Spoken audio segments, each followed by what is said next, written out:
আকাশবাণী গুৱাহাটী পুৱাৰ আঞ্চলিক বাতৰি পঢ়িছোঁ উৎপল কুমাৰ দাসে। এতিয়াৰ প্ৰধান বাতৰিসমূহ হ'ল এখন সুস্থ সবল সমাজ গঢ়াৰ বাবে শিক্ষকসকলে প্ৰতিশ্ৰুতিবদ্ধতাৰে কৰ্তব্য সম্পাদন কৰি যোৱাত মুখ্যমন্ত্ৰী সৰ্বানন্দ সোণোৱালৰ গুৰুত্ব আৰোপ ৫,৩১৯টা নিম্ন প্ৰাথমিক আৰু উচ্চ প্ৰাথমিক শিক্ষক পদত ৰাজ্য চৰকাৰৰ দ্বাৰা নিযুক্তি প্ৰদান অহা মাহৰ পৰা হাইস্কুল শিক্ষকৰ নিযুক্তি প্ৰক্ৰিয়া আৰম্ভ কৰা হ'ব বুলি শিক্ষামন্ত্ৰী ডঃ হিমন্ত বিশ্ব শৰ্মাৰ ঘোষণা অসমত কোভিড আক্ৰান্তৰ সংখ্যা ১,০১,৩৬৭লৈ বৃদ্ধি কালিৰ দিনটোত আক্ৰান্তৰ হাৰ আছিল ৬.৩৮%। কোভিড-19ৰ পৰিপ্ৰেক্ষিতত অব্যাহত থকা আনলক প্ৰক্ৰিয়াত আজি সপ্তাহান্তিক লকডাউনৰ মাজতে কেতবোৰ শিথিলতাৰ ব্যৱস্থা আৰু সমগ্ৰ দেশৰ লগতে অসমতো আজি ৰাষ্ট্ৰীয় ক্ৰীড়া দিৱস পালন ভিডিঅ' কনফাৰেন্সিং ব্যৱস্থাৰে আজি ৰাষ্ট্ৰপতি ৰামনাথ কোবিন্দৰ দ্বাৰা ২০২০ বৰ্ষৰ ৰাষ্ট্ৰীয় ক্ৰীড়া আৰু সাহসিকতা বঁটা প্ৰদান। এতিয়া শুনক বিতং বাতৰি। অসম চৰকাৰে কালি নিম্ন প্ৰাথমিক আৰু উচ্চ প্ৰাথমিক বিদ্যালয়ৰ খালী হৈ থকা ৫,৩১৯টা নিয়মীয়া শিক্ষক পদত নিযুক্তি প্ৰদান কৰে। গুৱাহাটীৰ শ্ৰীমন্ত শংকৰদেৱ কলাক্ষেত্ৰৰ শংকৰদেৱ আন্তৰ্জাতিক প্ৰেক্ষাগৃহত আয়োজিত এটা অনুষ্ঠানত মুখ্যমন্ত্ৰী সৰ্বানন্দ সোণোৱাল আৰু শিক্ষামন্ত্ৰী ডঃ হিমন্ত বিশ্ব শৰ্মাই এই নিযুক্তি পত্ৰসমূহ প্ৰদান কৰে। নিযুক্তি প্ৰদান কৰি মুখ্যমন্ত্ৰী সৰ্বানন্দ সোণোৱালে কয় যে প্ৰজ্ঞা আৰু দক্ষতাৰে বিশ্ব বিজয় আমাৰ শিক্ষা ব্যৱস্থাৰ লক্ষ্য হ'ব লাগিব।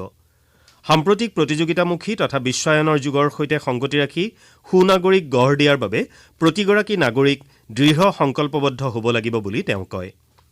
ৰাজ্যখনত ১৩০ কোটি নাগৰিকৰ মাজত মৰ্যাদা সহকাৰে জীৱন নিৰ্বাহ কৰাৰ ক্ষেত্ৰত শিক্ষাক প্ৰাধান্য দিবই লাগিব বুলিও তেওঁ মত প্ৰকাশ কৰে।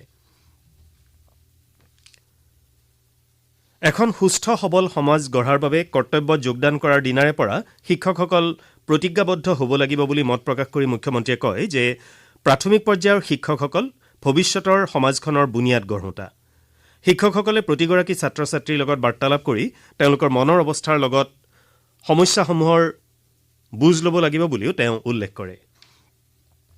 শিক্ষামন্ত্ৰী ডঃ শৰ্মাই কয় যে নৱনিযুক্ত আন শিক্ষকসকলে অনলাইন যোগে তেওঁলোকৰ নিযুক্তি পত্ৰ সংগ্ৰহ কৰি নিজ নিজ কৰ্মস্থলীত যোগদান কৰিব পাৰিব। মন্ত্ৰী ডঃ শৰ্মাই নৱনিযুক্ত শিক্ষক শিক্ষয়িত্ৰীসকলক অহা সোম মঙলবাৰৰ ভিতৰত নিজ নিজ কৰ্মস্থলীত যোগদান কৰিবলৈ আহ্বান জনায়। মন্ত্ৰীগৰাকীয়ে লগতে ঘোষণা কৰে যে অহা ছেপ্টেম্বৰ মাহত পুনৰ প্ৰায় ১৫,০০০ শিক্ষকক নিযুক্তি দিয়া হ'ব। আনহাতে হাইস্কুলসমূহৰ শিক্ষক নিযুক্তি প্ৰক্ৰিয়া অহা মাহৰ প্ৰথম সপ্তাহত আৰম্ভ কৰা হ'ব বুলি তেওঁ প্ৰকাশ কৰে। অসমত কোভিড আক্ৰান্তৰ সংখ্যাই ১ লাখ অতিক্ৰম কৰিলে। কালিৰ দিনটোত ২,৫৬০গৰাকী লোকৰ দেহত কোভিডৰ অৱস্থিতি ধৰা পৰে আৰু ৰাজ্যখনত আক্ৰান্তৰ সংখ্যা ১,০১,৩৬৭লৈ বৃদ্ধি পায়। যোৱা ২৪ ঘণ্টাত ৰাজ্যত ৪০,১২০গৰাকী লোকৰ কোভিড পৰীক্ষা কৰা হয়। কালিৰ দিনটোত আক্ৰান্তৰ হাৰ আছিল ৬.৩৮%। আক্ৰান্তসকলৰ ভিতৰত কামৰূপ মহানগৰৰ ৫৬২গৰাকী, যোৰহাটৰ ১৬৭, কাছাৰৰ ১৫৫, ডিব্ৰুগড়ৰ ১৩৯ আৰু হাইলাকান্দিৰ ১৩৬গৰাকী লোক আছে। কালি আক্ৰান্তসকলৰ ভিতৰত বৰছলাৰ বিধায়ক গণেশ লিম্বু আৰু লামডিঙৰ বিধায়ক শিবু মিশ্ৰও আছে। আনহাতে কালিৰ দিনটোত কৰোনা আক্ৰান্ত ৮গৰাকী লোকে প্ৰাণ হেৰুৱায়। ইয়াৰ ভিতৰত আছে ডিব্ৰুগড়ৰ ২গৰাকী, গোলাঘাটৰ ২গৰাকী আৰু শিৱসাগৰ, তিনিচুকীয়া, কামৰূপ মহানগৰ আৰু কামৰূপৰ এগৰাকীকৈ লোক। ইয়াকে লৈ ৰাজ্যখনত এতিয়ালৈকে কৰোনাত আক্ৰান্ত হৈ মৃত্যু হোৱা লোকৰ সংখ্যা ২৮৬লৈ বৃদ্ধি পালে। স্বাস্থ্যমন্ত্ৰী ডঃ হিমন্ত বিশ্ব শৰ্মাই কালি কৰোনাত আক্ৰান্ত হৈ মৃত্যু ঘটা আটাইকেইগৰাকী লোকৰ বিয়োগত গভীৰ শোক প্ৰকাশ কৰে আৰু শোক সন্তপ্ত পৰিয়ালবৰ্গলৈ সমবেদনা জ্ঞাপন কৰে।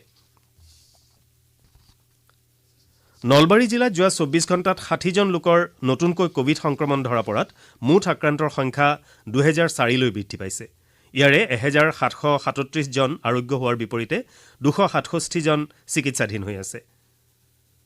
বাক্সা জিলাত নতুনকৈ ৩২জন লোকৰ দেহত কৰোনা ভাইৰাছৰ উপস্থিতি ধৰা পৰাত জিলাখনত আক্ৰান্ত লোকৰ সংখ্যা ১,২৪৭লৈ বৃদ্ধি পাইছে। ইয়াৰে ৮৯৪জন আৰোগ্য হৈছে আৰু ৩৪৫জন চিকিৎসাধীন হৈ আছে। কোকৰাঝাৰ জিলাত নতুনকৈ ২৮জন লোকৰ দেহত কোভিড-১৯ৰ সংক্ৰমণ ধৰা পৰিছে। ইয়াকে লৈ জিলাখনত মুঠ আক্ৰান্তৰ সংখ্যা ১,৪২০লৈ বৃদ্ধি পাইছে। জিলাখনৰ মুঠ সুস্থ হৈ উঠা লোকৰ সংখ্যা ১,১৩২ হৈছেগৈ। ইয়াৰে ২৪৩জন এতিয়াও চিকিৎসাধীন হৈ আছে। মৰিগাঁও জিলাত কালিৰ দিনটোত ১২জন কোভিড ৰোগী চিনাক্ত কৰা হয়। জিলাখনত কোভিড আক্ৰান্ত 1831 গৰাকী ৰোগীৰ ভিতৰত 1695 গৰাকী সুস্থ হৈ ইতিমধ্যে ঘৰলৈ উভতি গৈছে। কাৰ্বি আংলং জিলাত নতুনকৈ 27 জন লোকৰ দেহত কোভিড-19ৰ সংক্ৰমণ ধৰা পৰাত মুঠ আক্ৰান্তৰ সংখ্যা 788 হৈছেগৈ। ইয়াৰে 586 জন সুস্থ হৈ উঠাৰ বিপৰীতে 195 জন ৰোগী চিকিৎসাধীন হৈ আছে। চিৰাং জিলাত 87 জন লোকৰ দেহত কোভিডৰ উপস্থিতি ধৰা পৰাত মুঠ আক্ৰান্তৰ সংখ্যা 884 লৈ বৃদ্ধি পাইছে। আনহাতে জিলাখনত 594 জন লোক সুস্থ হৈ উঠাৰ বিপৰীতে চিকিৎসাধীন হৈ আছে 229 জন লোক। ধুবুৰী জিলাত পুনৰ 90 গৰাকী লোকৰ দেহত কোভিডৰ সংক্ৰমণ ধৰা পৰিছে। কোভিড-19ৰ পৰিপ্ৰেক্ষিতত অব্যাহত থকা আনলক প্ৰক্ৰিয়াৰ অধীনত শনি আৰু দেওবাৰৰ সপ্তাহান্তিক লকডাউনৰ মাজতে ৰাজ্য চৰকাৰে আজি কেতবোৰ শিথিলতা প্ৰদান কৰিছে। সেই অনুসৰি আজি শনিবাৰৰ দিনটোত চৰকাৰী কাৰ্যালয় আৰু অত্যাৱশ্যকীয় সেৱাসমূহ অব্যাহত থাকিব। আজি কেন্দ্ৰীয় তথা ৰাজ্য চৰকাৰৰ কৰ্মচাৰী, ৰাজহুৱা খণ্ডৰ প্ৰতিষ্ঠান, স্বায়ত্তশাসিত সংস্থা, বেংক আৰু অত্যাৱশ্যকীয় সেৱাৰ সৈতে জড়িত লোকসকল কাৰ্যালয় তথা কাম কাজলৈ অহা যোৱা কৰিব পাৰিব। ৰাজ্যৰ মুখ্য সচিব কুমাৰ সঞ্জয় কৃষ্ণই কালি জাৰি কৰা এটা নিৰ্দেশনাযোগে এনে কাম কাজত জড়িত লোকসকল পুৱা 5 বজাৰ পৰা নিশা 9 বজা পৰ্যন্ত কৰ্তব্যত উপস্থিত থাকিব পাৰিব। আনহাতে ৰাজ্যৰ মুখ্য সচিবগৰাকীয়ে কৰোনাৰ সংক্ৰমণৰ ভয়াৱহতাৰ প্ৰতি লক্ষ্য ৰাখি সকলো লোককে মাস্ক পৰিধান বাধ্যতামূলক কৰিবলৈ আৰু সকলো স্থানতে সামাজিক দূৰত্ব বৰ্তাই ৰাখিবলৈ পুনৰ আহ্বান জনাইছে। এনে ক্ষেত্ৰত জনসাধাৰণ সচেতন নহ'লে আৰু কোভিড আক্ৰান্তৰ সংখ্যা হ্ৰাস নাপালে পুনৰ লকডাউনৰ সিদ্ধান্ত ল'বলগীয়া হ'ব পাৰে বুলিও তেওঁ উল্লেখ কৰে। ৰাজ্যত দৈনিক কোভিড পৰীক্ষাৰ সংখ্যা বৃদ্ধি কৰা হৈছে আৰু ইয়াৰ লগে লগে আক্ৰান্তৰ সংখ্যাও বৃদ্ধি পাই আছে বুলি তেওঁ কয়। সপ্তাহান্তিক লকডাউন সন্দৰ্ভত 2 এদিনতে ৰাজ্য চৰকাৰে বিবেচনা কৰি সিদ্ধান্ত গ্ৰহণ কৰিব বুলি উল্লেখ কৰি তেওঁ ৰাইজক স্বাস্থ্যবিধিসমূহ অনুসৰণ কৰিবলৈ আহ্বান জনায়। আনহাতে ৰাজ্যৰ শিক্ষানুষ্ঠানসমূহ পুনৰ খোলাৰ সন্দৰ্ভত মুখ্য সচিবগৰাকীয়ে কয় যে শিক্ষানুষ্ঠানসমূহ খোলাৰ বিষয়টো বিবেচনা কৰি থকা হৈছে। অহা 1 ছেপ্টেম্বৰৰ পৰা শিক্ষকসকলক শিক্ষানুষ্ঠানত উপস্থিত থাকিবলৈ নিৰ্দেশ দিয়া হৈছে যদিও শিক্ষাৰ্থীৰ ক্ষেত্ৰত এতিয়ালৈকে কোনো সিদ্ধান্ত লোৱা হোৱা নাই বুলি তেওঁ কয়। ভাৰতত কোভিড-19ৰ পৰা আৰোগ্য হোৱা লোকৰ হাৰ 76.24% বৃদ্ধি পাইছে। যোৱা 24 ঘণ্টাত দেশত প্ৰায় 60,000 কোভিড ৰোগী আৰোগ্য হৈছে। ইয়াকে ধৰি দেশত সুস্থ হৈ উঠা লোকৰ সংখ্যা 25,83,000ৰো অধিক হৈছেগৈ। কেন্দ্ৰীয় স্বাস্থ্য মন্ত্ৰালয়ে কৈছে যে আৰোগ্য হৈ উঠা লোকৰ হাৰ ক্ৰমান্বয়ে বৃদ্ধি পোৱাৰ ফলত চিকিৎসাধীন লোকৰ সংখ্যা হ্ৰাস পাইছে আৰু সম্প্ৰতি মুঠ আক্ৰান্তৰ 21.93% চিকিৎসাধীন হৈ আছে। কেন্দ্ৰীয় চৰকাৰে গ্ৰহণ কৰা পৰীক্ষণ, চিনাক্তকৰণ আৰু চিকিৎসা ৰণনীতিৰ ফলপ্ৰসূ ৰূপায়ণৰ বাবে আৰোগ্য হৈ উঠা লোকৰ হাৰ বৃদ্ধি পাইছে আৰু মৃত্যু হোৱা লোকৰ হাৰ হ্ৰাস পাইছে বুলি স্বাস্থ্য মন্ত্ৰালয়ে প্ৰকাশ কৰিছে। দেশত মৃত্যুৰ হাৰ সম্প্ৰতি 1.83%লৈ অৱনমিত হৈছে। বিশ্বৰ আন দেশৰ তুলনাত এই হাৰ যথেষ্ট কম। আপোনালোকে আঞ্চলিক বাতৰি শুনিছে আকাশবাণীৰ গুৱাহাটী কেন্দ্ৰৰ পৰা। সমগ্ৰ দেশৰ লগতে অসমতো আজি কেতবোৰ কাৰ্যসূচীৰে ৰাষ্ট্ৰীয় ক্ৰীড়া দিৱস পালন কৰা হৈছে। এই উপলক্ষে অসম ক্ৰীড়া প্ৰাধিকৰণৰ উদ্যোগত আজি এখন ৱেবিনাৰ অনুষ্ঠিত হ'ব। দিনৰ 11:30 বজাৰ পৰা অনুষ্ঠিত হ'বলগীয়া এই ৱেবিনাৰৰ বিষয়বস্তু হ'ল development of sports in Assam way forward. এই অনুষ্ঠানত সমল ব্যক্তিৰূপে ভাগ ল'ব ক্ৰীড়া প্ৰাধিকৰণৰ সঞ্চালক প্ৰধান ওংকাৰ কেডিয়া, অৰ্জুন বঁটাৰে সন্মানিত ভোগেশ্বৰ বৰুৱা, মনালিছা বৰুৱা মেহতা, জয়ন্ত তালুকদাৰ, হিমা দাস আদিয়ে। ৰাষ্ট্ৰপতি ৰামনাথ কোবিন্দে আজি ৰাষ্ট্ৰীয় ক্ৰীড়া দিৱস উপলক্ষে ভিডিঅ' কনফাৰেন্সিং ব্যৱস্থাৰ মাধ্যমেৰে 2020 বৰ্ষৰ ৰাষ্ট্ৰীয় ক্ৰীড়া আৰু সাহসিকতাৰ বঁটাসমূহ প্ৰদান কৰিব। শ্ৰীকোবিন্দে ৰাজীৱ গান্ধী খেল ৰত্ন বঁটা, অৰ্জুন বঁটা, দ্ৰোণাচাৰ্য বঁটা, ধ্যানচান্দ বঁটা, টেনজিং নৰ্গে ৰাষ্ট্ৰীয় সাহসিকতা বঁটা আৰু ৰাষ্ট্ৰীয় খেল প্ৰোৎসাহন বঁটা প্ৰদান কৰিব। ক্ৰীড়ামন্ত্ৰী কিৰেণ ৰিজিজু, ভাৰতীয় অলিম্পিক সংস্থাৰ সভাপতি ধ্ৰুৱ বাত্ৰা আৰু আন কেইবাগৰাকীও গণ্যমান্য লোকে নতুন দিল্লীৰ বিজ্ঞান ভৱনৰ পৰা এই অনুষ্ঠানত ভাগ ল'ব। মুঠ 65 গৰাকী বঁটা প্ৰাপকে আজিৰ এই অনুষ্ঠানত অংশগ্ৰহণ কৰাৰ সম্ভাৱনা আছে বুলি ক্ৰীড়া মন্ত্ৰালয়ে প্ৰকাশ কৰিছে। বঁটা প্ৰাপকসকলে বেংগালুৰু, পুনে, শোণিপট, চণ্ডীগড়, কলকাতা, লক্ষ্ণৌ, দিল্লী, মুম্বাই, ভূপাল, হায়দৰাবাদ আৰু ইটানগৰকে ধৰি দেশৰ ভিন ভিন স্থানৰ পৰা এই অনুষ্ঠানত ভাগ ল'ব। অসমৰ অলিম্পিক বাছনিপ্ৰাপ্ত বক্সাৰ লাভলীনা বৰগোহাঁয়ে তেওঁলৈ আগবঢ়োৱা অৰ্জুন বঁটা চণ্ডীগড়ত গ্ৰহণ কৰিব। আজি দিনৰ 11 বজাত এই অনুষ্ঠান আৰম্ভ হ'ব। আকাশবাণী আৰু দূৰদৰ্শনৰ লগতে চৰকাৰৰ ৱেবকাষ্ট পৰ্টেল যোগে এই অনুষ্ঠান সম্প্ৰচাৰ কৰা হ'ব। অনুষ্ঠানৰ পূৰ্বে ক্ৰীড়ামন্ত্ৰী কিৰেণ ৰিজিজুৱে আজি দিল্লীৰ ধ্যানচান্দ ষ্টেডিয়ামত হকীৰ যাদুকৰ মেজৰ ধ্যানচান্দলৈ শ্ৰদ্ধা নিবেদন কৰিব। আকাশবাণী গুৱাহাটী কেন্দ্ৰৰ আঞ্চলিক বাতৰি বিভাগৰ আজি নিশা 9:30 বজাত প্ৰচাৰ হ'বলগীয়া দৃষ্টিপাত অনুষ্ঠানত সমাজ কল্যাণ বিভাগৰ কল্যাণমূলক কাৰ্যসূচীসমূহৰ বিষয়ে আলোচনা কৰা হ'ব। অনুষ্ঠানত অসম চৰকাৰৰ সমাজ কল্যাণ বিভাগৰ আয়ুক্ত সচিব মুকেশ চন্দ্ৰ চাহু সমল ব্যক্তি হিচাপে উপস্থিত থাকিব। অনুষ্ঠান চলি থকাৰ সময়ত আগ্ৰহী শ্ৰোতাই 0361-2320-360 আৰু 266-2325 নম্বৰত ফোন কৰি সমল ব্যক্তিগৰাকীৰ সৈতে কথা পাতিব পাৰিব। অনুষ্ঠানটিৰ আঁত ধৰিব মানস প্ৰতিম শৰ্মাই। এতিয়া আজি গুৱাহাটীৰ পৰা প্ৰকাশিত দৈনিক বাতৰি কাকতসমূহৰ প্ৰথম পৃষ্ঠাৰ বাতৰি চমু অৱলোকন আগবঢ়াইছে সংগীতা শৰ্মাই। সমাগত বিধানসভা নিৰ্বাচনৰ বাবে ৰাজনৈতিক দলসমূহৰ কুচকাৱাজ, শিক্ষক নিযুক্তি, ৰাজ্যত পুনৰ লকডাউনৰ সম্ভাৱনা আদি ভিন ভিন বাতৰি আজি গুৱাহাটীৰ পৰা প্ৰকাশিত দৈনিক বাতৰি কাকতসমূহৰ প্ৰধান বাতৰি হিচাপে প্ৰকাশিত হৈছে। দৈনিক অসম কাকতে 22,500 কোটি ঋণ, কৰৰ বোজাৰ ৰাইজক শিৰোনামেৰে নিৰ্বাচনলৈকে ৰাইজৰ চকুত ধূলি দি বিত্তমন্ত্ৰীৰ আগতীয়া পৰিকল্পনা সংক্ৰান্তত বিশ্লেষণাত্মক বাতৰি বিস্তৃতভাৱে আজিৰ প্ৰধান বাতৰি হিচাপে পৰিৱেশন কৰিছে। দ্য আছাম ট্ৰিবিউন কাকতে ৰাজ্যত 5,190 জন প্ৰাথমিক বিদ্যালয়ৰ শিক্ষক নিযুক্তিৰ বিষয়ে আজিৰ প্ৰধান বাতৰি প্ৰকাশ কৰিছে। আমাৰ অসম কাকতৰ মুখ্য বাতৰিৰ শিৰোনাম হাস্পাতালত গোপনে পজিটিভ মন্ত্ৰী, জনপ্ৰতিনিধিৰ দায়িত্বহীনতা।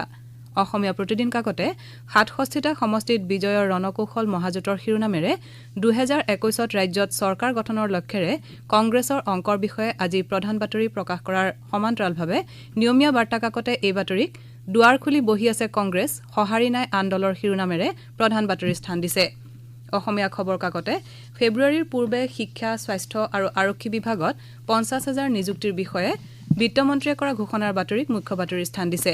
আজি প্ৰকাশিত অন্যান্য বাতৰিৰ ভিতৰত আছে অব্যাহত থাকিব ৰন্ধন গেছৰ পৰিবহণ বন্ধৰ কাৰ্যসূচী, কলেজ বিশ্ববিদ্যালয়ৰ সকলো চূড়ান্ত পৰীক্ষা 30 ছেপ্টেম্বৰৰ ভিতৰত অনুষ্ঠিত হ'বই লাগিব বুলি উচ্চতম ন্যায়ালয়ৰ নিৰ্দেশ, মাৰ্কিন নৌঘাটিৰ সমীপলৈ 4টা বেলেষ্টিক ক্ষেপণাস্ত্ৰ নিক্ষেপ চীনৰ আদি। এয়াই আছিল আজি গুৱাহাটীৰ পৰা প্ৰকাশিত বাতৰি কাকতৰ মুখ্য বাতৰিৰ চমু অৱলোকন। এতিয়া শুনক পৰৱৰ্তী বাতৰি। ধন্যবাদ সংগীতা শৰ্মা। আজি কৰম পূজা। চাহ জনগোষ্ঠীয় লোকসকলৰ অতি পবিত্ৰ এই উৎসৱত কৰ্মশক্তি আৰু তাৰুণ্যৰ প্ৰতীক কৰম দেৱতাৰ পূজাৰ লগতে জনগোষ্ঠীটোৰ লোক, বিশেষকৈ যুৱক যুৱতীসকলে নাচি বাগি এই উৎসৱ উদযাপন কৰে। মুখ্যমন্ত্ৰী সৰ্বানন্দ সোণোৱালে কৰম পৰব উপলক্ষে অসমবাসীলৈ আন্তৰিক শুভেচ্ছা জ্ঞাপন কৰিছে। এই পৰবৰ পবিত্ৰতাই সকলোৰে জীৱন সুখ আৰু আনন্দৰে উজ্বলাই তুলিব বুলি তেওঁ আশা প্ৰকাশ কৰে। ৰাজ্যখনৰ বান পৰিস্থিতিৰ মূল্যায়নৰ উদ্দেশ্যে অসমলৈ অহা কেন্দ্ৰীয় চৰকাৰৰ 6জনীয়া প্ৰতিনিধি দলটোৱে কালিও বান ক্ষতিগ্ৰস্ত লখিমপুৰ, মাজুলী আৰু বৰপেটাকে ধৰি ৰাজ্যৰ কেইবাখনো জিলা ভ্ৰমণ কৰি ক্ষয় ক্ষতিৰ বুজ লয়। জিলাকেইখনৰ বানৰ কবলত পৰা অঞ্চলসমূহৰ পৰিস্থিতিৰ পৰ্যালোচনা চলাই কালি তেওঁলোকে এই কাৰ্যসূচীৰ সামৰণি মাৰে। 3টা গোটত ভাগ হৈ সুকীয়াকৈ পৰিস্থিতি অধ্যয়ন কৰা দলটোৱে তেওঁলোকৰ পৰিদৰ্শন কালত সংশ্লিষ্ট জিলাসমূহৰ প্ৰশাসনৰ পৰাও পৰিস্থিতিৰ বুজ লয়। পৰৱৰ্তী পৰ্যায়ত প্ৰতিনিধি দলটোৱে কেন্দ্ৰীয় চৰকাৰৰ ওচৰত ইয়াৰ প্ৰতিবেদন দাখিল কৰিব। উল্লেখযোগ্য যে অসম চৰকাৰে ইতিমধ্যে বানৰ ফলত হোৱা ক্ষয় ক্ষতি সন্দৰ্ভত কেন্দ্ৰীয় চৰকাৰলৈ অন্তৰ্বৰ্তী প্ৰতিবেদন প্ৰেৰণ কৰিছে আৰু ক্ষতিপূৰণৰ বাবদ প্ৰায় 2,300 কোটি টকা বিচাৰিছে। আমাৰ লখিমপুৰৰ সংবাদদাতাই জনোৱা মতে প্ৰতিনিধি দলটোৱে বান আৰু খহনীয়াত বিধ্বস্ত জিলাখনৰ বনপুৰৈ, জামুগুৰি, দলোহাট, তিনিআলি, জহিং আৰু ভীমপাৰাৰ মথাউৰি পৰিদৰ্শন কৰে। দলটোৱে খহনীয়াত ক্ষতিগ্ৰস্ত লোকসকলৰ অৱস্থাৰো বুজ লয়। তদুপৰি তেওঁলোকে মাজুলী জিলাৰ বনগাঁৱত ব্ৰহ্মপুত্ৰৰ মথাউৰিৰ স্পৰ্শকাতৰ অংশ পৰিদৰ্শন কৰাৰ লগতে জিলা প্ৰশাসনৰ সৈতে পৰ্যালোচনা বৈঠকত মিলিত হয়।